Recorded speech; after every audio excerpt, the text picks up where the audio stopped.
الحمدللہ رب العالمین والصلاة والسلام علی سید المرسلین، اما بعد فاعوذ باللہ من الشیطان الرجیم، بسم اللہ الرحمن الرحیم۔ پیارے اور محترم اسلامی بھائیوں، نبی کریم رؤوف الرحیم صلی اللہ علیہ وآلہ وسلم نے مختلف مواقع پر ان حضرات کی ایسی شان و عظمت بیان فرمائی ہے جسے سن کر انشاءاللہ ہمارے دل میں حسنین کریمین کی محبت بڑھے گی۔ آئیے ان کی شان و عظمت سے متعلق چند فرامین مصطفیٰ صلی اللہ علیہ وسلم سنتے ہیں۔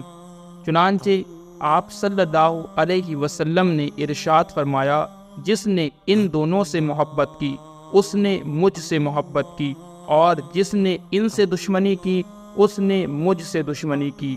اور ارشاد فرمایا، حسن و حسین دنیا میں میرے دو پھول ہیں۔ اور ارشاد فرمایا، حسن اور حسین جنتی نوجوانوں کے سردار ہیں۔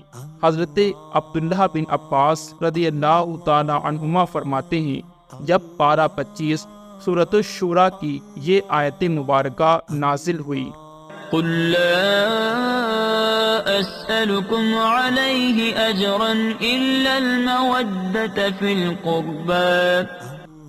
ترجمہ کنز العرفان، تم فرماؤ میں اس پر تم سے کوئی معاوضہ طلب نہیں کرتا مگر قرابت کی محبت۔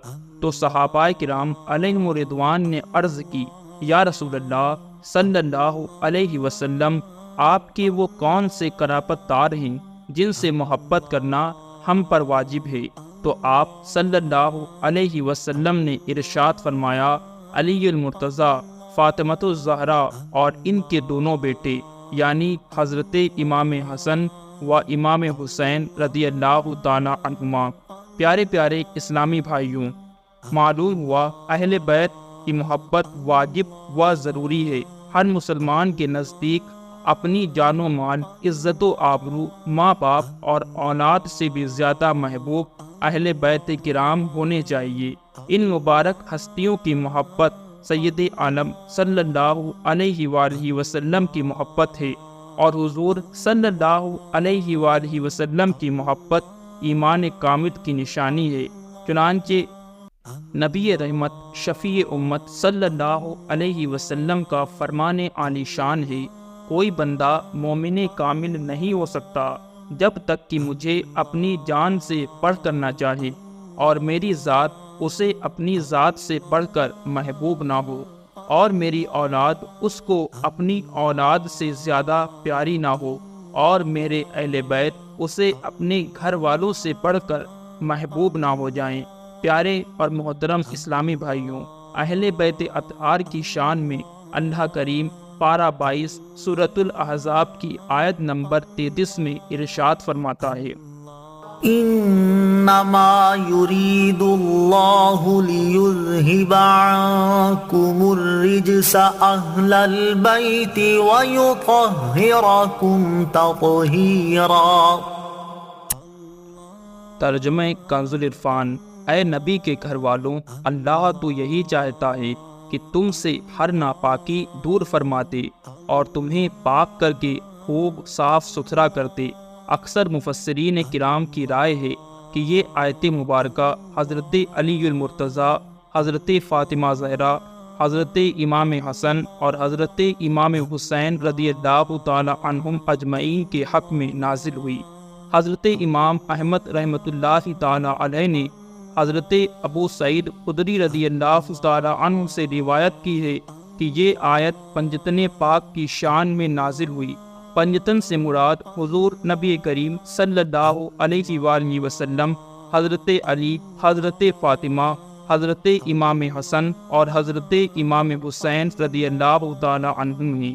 ایک روایت میں یہ بھی ہے کہ حضور جان عالم صلی اللہ علیہ وآلہ وسلم نے ان حضرات کے ساتھ اپنی باقی صاحبزادیوں اور قرابت داروں اور ازواج مطہرات کو بھی شامل فرمایا۔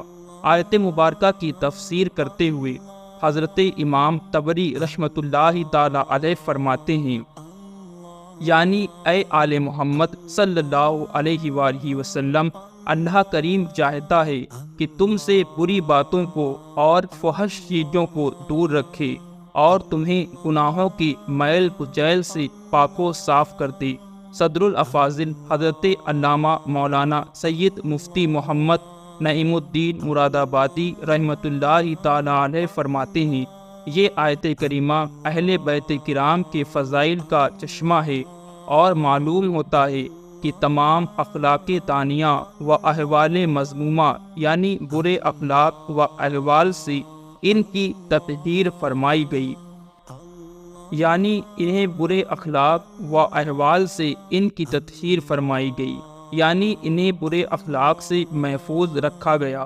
بعض احادیث میں مروی ہے کہ اہل بیت نار یعنی دوزخ کی آگ پر حرام ہیں، یعنی جنتی ہیں، اور یہی اس تطہیر کا فائدہ اور ثمرہ یعنی نتیجہ ہے، اور جو چیز ان کے احوال شریفہ کے لائق نہ ہو اس سے ان کا پروردگار انہیں محفوظ رکھتا اور بچاتا ہے۔ ہمیں بھی اہل بیت پاک رضی اللہ تعالی عنہم اجمعین سے محبت قائم رکھتے ہوئے ان کے نقش قدم پر چلنے کی کوشش کرنی چاہیے۔